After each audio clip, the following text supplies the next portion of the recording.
Fíjense, nos habíamos quedado aquí diciendo que la duración me permite calcular un cero cupón equivalente al bono con cupones, ¿no? ¿Okay? Y bueno, si por ejemplo yo calculo un cero cupón de largo plazo, pues obviamente uso la fórmula de cero cupón un poco modificada para el largo plazo. O sea, en lugar de hacer 100 entre el precio menos 1, lo hago a tasa de interés compuesta. Entonces, bueno, eso me permite averiguar a qué precio debería pagar yo por un bono para que si en el momento de la duración, que es 3,9008 años, ¿okay?, me paga el 100%, entonces yo obtengo un rendimiento del 12, ¿no? Y el precio que corresponde sería 64,2703. O sea que si yo pago 64,2703 y recibo 100 dentro de 3,9008 años, yo tengo un cero cupón que rinde lo mismo que ese bono a 5 años, con cupones del 12% anual, pagadero semestral y con precio 100%. Entonces, ¿para qué hacemos eso, no? Lo hacemos para poder hacer las curvas de rendimiento, ¿okay? De hecho, si nosotros combinamos un grupo de bonos similares y relacionamos las duraciones y los rendimientos, podemos encontrar lo que se llama la curva de rendimientos de ese grupo de bonos, ¿no? Y eso se hace mucho en los mercados, ¿no? Por ejemplo, si yo quiero averiguar cuál es la curva de rendimiento de los treasury, ¿okay? Entonces, bueno, me tomo dos bills, ¿okay? Uno que venza, por ejemplo, en 90 días, otro que vence en 120, ¿okay? Bueno, un poquito más de bills, podría tomar uno de 1 y uno de 2 también. Entonces ahí tendría 4 bills, ¿okay? Tomo una nota de 5 y otra de 10, ¿okay? Y tomo, por ejemplo, un bono de 20 años, ¿no? Entonces, todos del mismo tipo, ¿no? De los bonos del Tesoro norteamericano, Treasury, ¿okay? Y como son del mismo grupo, ¿okay?, entonces eso es una curva de rendimientos representativa, ¿no? ¿Okay? Si, por ejemplo, yo quisiera hacer una curva de rendimiento de los bonos que Standard & Poor's clasifica como AAA, ¿okay?, entonces tomo unas 3 o 4 bills, ¿okay?, de un bills o papeles comerciales, ¿no?, que tengan calificación AAA, ¿okay? Tomo una o dos notas de calificación AAA y tomo uno o dos bonos de calificación AAA también y grafico comparando duración con rendimiento, ¿no? O sea, no maduración, sino duración con rendimiento. Y entonces tengo la curva de rendimiento, ¿no? Y si se acuerdan, teníamos la curva de rendimiento positiva, ¿okay? Fíjense que en el eje de las X va la duración en términos de años, ¿okay?, y va el rendimiento al vencimiento, ¿okay? Y también la curva puede ser plana, ¿okay? O sea, cuando más o menos es equivalente el rendimiento en el corto y el largo plazo, ¿okay? Y también la curva puede ser invertida cuando el rendimiento del corto plazo es mayor que el rendimiento del largo plazo, ¿no? O sea, depende de cómo se acomode la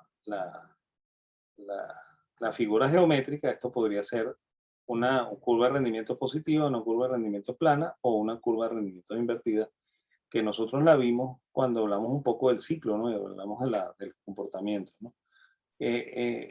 Hay economistas que también usan esto supuestamente para predecir qué puede ocurrir con las expectativas de inflación, ¿no? ¿Okay? A mí, eh,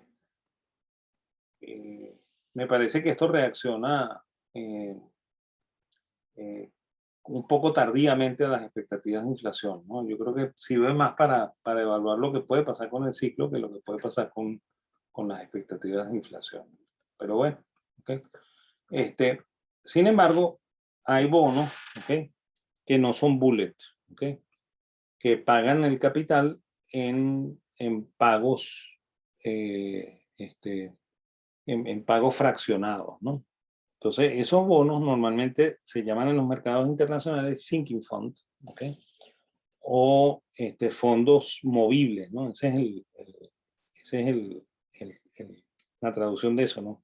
Fondo movedizo, fondo movible, ¿no? Entonces, esos bonos se les llama en castellano bonos de amortización, ¿ok? Porque no pagan el capital al vencimiento, sino que lo pagan en varias cuotas, ¿no? Entonces, vamos a suponer el mismo bono anterior, o sea, un bono que paga 12% de cupón, ¿ok? Semestral, ¿ok? Bueno, 12% anual, pagadero semestral, ¿ok? Pero que en lugar de pagar un solo pago al vencimiento, o sea que en lugar de ser un bullet, ¿ok? Pasa a ser un sinking fund que me paga capital en los semestres 6, 7, 8, 9 y 10. O sea que tiene 5 pagos de capital que son iguales y consecutivos, ¿no? Entonces, si yo trato de hacer un diagrama de flujos un flujo de caja de eso, entonces yo pagaría 100 al inicio, ¿ok? Pagaría los 5 primeros semestres, o sea, recibiría los 5 primeros semestres el 6% semestral, es decir, 12% anual, ¿ok? Y a partir del semestre 6, yo recibo las cuotas de capital, ¿no? Como son 5 cuotas iguales y consecutivas, las 5 cuotas son de $20 o de 20 unidades monetarias, ¿okay? Una en el semestre 6, una en el semestre 7, una en el semestre 8, una en el semestre 9 y una en el semestre 10. Ahora, como yo estoy recibiendo cupones y los cupones se calculan sobre la base del 100%, si a mí me pagan 20 aquí, ¿okay? Ya para el siguiente semestre ese bono no vale 100, sino que vale 80, ¿no? Por lo cual a mí me van a pagar el 6% sobre 80. 6% sobre 80 corresponde a $4,8 o unidades monetarias, ¿okay? Al pagarme este segundo pago de capital, ya el bono no vale ni 100 ni 80, vale 60, ¿no? Entonces, 6% sobre la base de 60 me da $3,6 o unidades monetarias, ¿okay? Por lo cual el siguiente pago será de 23,6. ¿Okay? Y al pagarme ese tercer pago de capital, quedan $40 de capital o 40 unidades monetarias. Y si me pagan 6% sobre 40, el cupón sería 2,4, ¿no? El pago del interés sería 2,4, por lo cual aquí me van a pagar 22,4. Al cancelarme este 20, a mí me quedan $20 o 20 unidades monetarias de valor nominal, ¿okay? Por lo cual el último pago de intereses se hace sobre esos 20, ¿no? Entonces 6% sobre 20 me daría 1,2, por lo cual aquí yo recibo $21,2 o unidades monetarias, ¿no? Entonces, si yo calculo los flujos de caja descontados, ¿okay? Al 12%, que es la tasa de rendimiento, ¿okay? Al vencimiento, ¿okay? Acuérdense que el precio es 100, por lo cual cupón, rendimiento corriente y rendimiento de vencimiento deberían ser iguales, deberían ser 12. Entonces yo puedo descontar esto al 12 y consigo el precio, ¿no? Entonces, estos serían los valores descontados, el precio sería la sumatoria y eso valida que efectivamente la tasa de rendimiento del vencimiento es 12, ¿no? Porque el valor presente es 0, ¿no? 100 menos 100 da 0. ¿Okay? Entonces, si multiplico los flujos de caja descontados, ¿okay? Por el número del cupón, me da estos valores, ¿okay? Y eso me lleva, eso me lleva a una duración, ¿okay? De 3,2724, ¿no? Que fíjense que es mucho menor que las que venimos viendo, ¿no? Las otras son 3,68, 3,70 y algo, ¿ok? Ahora me está dando 3,2724. ¿Por qué me está dando más? ¿Por qué me está dando menos? Porque yo estoy recuperando capital del bono anticipado y entonces esto se va moviendo, acercándose hacia cero, ¿no? Fíjense que en este caso es un poquito después del semestre 6 cuando yo recupero la inversión, ¿okay? Y si vuelvo a sacar la cuenta, ahí habré recibido 5 pagos de 6, que son 30, y un pago de 26, ¿okay? Que serían $56, ¿okay? O 56 unidades monetarias, y yo pagué 100, ¿no? Por lo cual, de nuevo, la duración no es muy precisa, ¿okay? Más bien es un poco engañosa, ¿okay? Pero esa es la que da, ¿no? ¿Okay? Y con esa podría calcular yo el cero cupón equivalente, ¿no? Y también este es el riesgo de precio, ¿okay? Que como dijimos, no es exacto, ¿okay? Tiene un margen de error. ¿Okay? Ese margen de error ocurre porque, acuérdense que las tasas de interés no son números naturales, sino que son logaritmos. ¿Okay? Entonces, este 3,0871 no es lo mismo hacia arriba que hacia abajo. ¿Okay? Por eso es que el, el, el, el riesgo de precio cambia si sube o baja. ¿Okay? Pero bueno, esos son los valores que dan, ¿no? Y eso es lo que pudiera ser un parámetro de comparación entre el riesgo de precio de este bono y el riesgo de los anteriores, ¿no? Lo que sí es cierto es que si a mí me anticipan capital, ¿okay? El riesgo del bono disminuye, ¿okay? Porque eso asegura que yo recupere algo más de la inversión de una manera mucho más rápida. Entonces, por esa razón es por la que la duración ajustada me da menor, ¿no? Ahora, el sinking fund puede ser también con pagos mucho más cercanos, ¿no? Por ejemplo, yo pudiera comprar un bono que amortiza en 5 años, pero sus pagos de capital son en los semestres 2, 4, 6, 8 y 10. ¿Okay? También uno de 1, 2, 3, 4, 5, o sea que me paga capital en todos los semestres, que es como hacen los bancos para los créditos, ¿okay? Que ellos procuran que la persona pague capital e intereses en cada uno de los pagos, ¿no? Y eso reduce muchísimo el riesgo del banco. Entonces, bueno, en este caso, fíjense que el primer cupón es 6, ¿okay? El segundo cupón es 6, pero ahí recibo el primer pago de capital. Entonces ahí inmediatamente baja el capital del bono a 80, por eso que el siguiente pago de interés es 4.8. ¿Okay? El siguiente pago es 24.8, que suman los 20 y los 4.8 de interés. Al recibir estos 20, el bono cae en valor nominal a 60. Entonces, por eso recibo 3.6 y así sucesivamente, ¿no? Y fíjense, si yo descuento los valores al 12%, que es la tasa interna de retorno, que garantiza que el precio sea 100, ¿okay? Entonces, el valor presente de los flujos de caja me da exactamente 100, por lo cual el valor presente neto da 0. ¿Okay? Y, y bueno, puedo calcular con eso los flujos de caja descontados por N. Y fíjense cómo se cayó violentamente tanto la duración como la duración ajustada, ¿no? La duración pasa a ser un poquito después del semestre 5. En el otro era un poquito después del semestre 6. Aquí bajó y ahora es más cercano al semestre 5. ¿Okay? Sin embargo, bueno, si yo hago la misma cuenta que hice con los 3 anteriores, ¿okay? Me voy a dar cuenta de que yo recupero la inversión más cerca de 10 que en 5, ¿okay? Por lo cual sigue siendo engañosa la duración, sin embargo, ese es el promedio, ¿okay? Y la duración ajustada me da 2,3786, o sea que el riesgo de precios se redujo violentamente, ¿okay? Demostrando de que el riesgo del bono disminuye, ¿no? Y esa quizá también es la razón por la cual los banqueros prefieren que el préstamo otorgado a sus clientes sea pagado, incluyendo cuotas de capital e intereses en cada uno de los pagos, ¿no? Porque eso reduce violentamente el riesgo, ¿okay? Entonces, ahí lo pueden ver, ¿okay? Y, y bueno, y para, para concluir el tema, tendríamos que hablar de los bonos de tasa variable, ¿no? Los bonos de tasa variable se les llama en inglés variables y también se les llama floating rate notes, ¿okay? Pues normalmente son bonos de la clasificación de las notas, ¿no? O sea, normalmente van entre 2 y 10 años, ¿okay?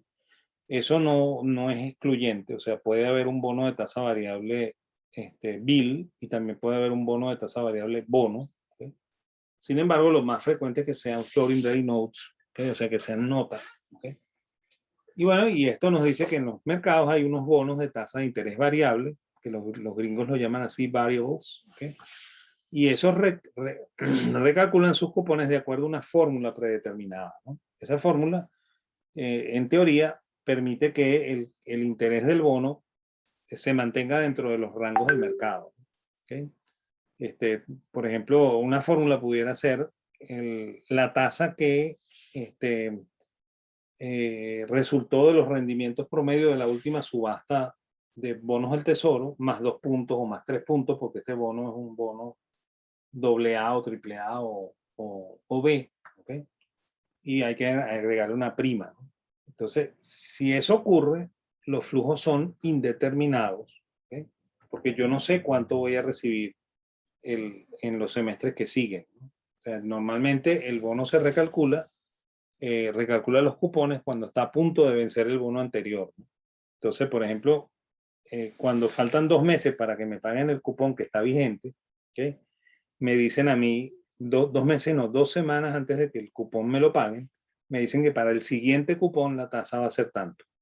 ¿Okay? Normalmente es así, entre 1 y 2 semanas, a veces 3, me dicen que el futuro cupón va a ser tanto. ¿Okay? Entonces ahí es cuando yo develo cuál es el cupón que me van a pagar en el siguiente semestre, ¿no? Normalmente es así. ¿Okay? Hay casos raros en los cuales el bono no te dice el cupón sino hasta el momento en que te lo pagan, ¿no? Pues ese caso es rarísimo, pero hay casos de esos en el mercado. ¿Okay? Normalmente ocurre que cuando está rodando el bono, bueno, en el momento en que lo emiten, te dicen el primer cupón va a ser tanto. ¿Okay? Y cuando está a punto de pagarte ese primer cupón, ellos te dicen el siguiente cupón será tanto. Y así te van develando poco a poco todos las tasas de cupón en la medida en que van apareciendo. Entonces, suponiendo que tenemos un bono variable con amortización única a vencimiento, es decir, un bullet o balloon, y una fórmula que da como resultado 12% para el primer semestre. Entonces yo pudiera decir que el primer flujo es este, ¿no? ¿Okay? Aquí falta un negativo, ¿no? ¿Okay? O sea que yo pago 100 aquí. ¿Okay? Sé que voy a recibir 12%, es decir, $6 aquí. ¿Okay? Pero no sé cuánto voy a recibir aquí, ni aquí, ni aquí, ni aquí, ni aquí, ni aquí, ni aquí, ni aquí, ni aquí. ¿Okay? Y aquí solamente sé que voy a recibir los 100 de capital porque el bono es bullet. ¿Okay? Pero no sé cuál es el interés que voy a recibir, ¿no? Entonces, este bono, así como está escrito el flujo de caja, es un bono de altísima incertidumbre. ¿Okay? Porque ustedes desconocen todo esto, ¿no? ¿Okay? Sin embargo, ocurre una cosa muy curiosa, ¿no? Normalmente cuando el bono recalcula los intereses, ¿okay? Como la tasa del interés corresponde a una tasa de mercado, porque la fórmula ajusta la tasa para que no se desfase de la condición de ser una tasa equivalente a la tasa vigente en el mercado. Entonces, el precio vuelve a ser 100 cada vez que se recalcula el cupón. ¿Okay? Entonces, esa característica que hace que el bono regrese a 100, ¿okay? Es lo que hace que este bono tenga bajo riesgo de precio. Entonces, este bono es el que explica lo que yo les expliqué cuando hablamos de riesgo, ¿okay? En la clase de riesgo, que yo dije que la incertidumbre y el riesgo eran dos cosas completamente distintas, ¿no? Incertidumbre es desconocer lo que va a pasar en el futuro. ¿Okay?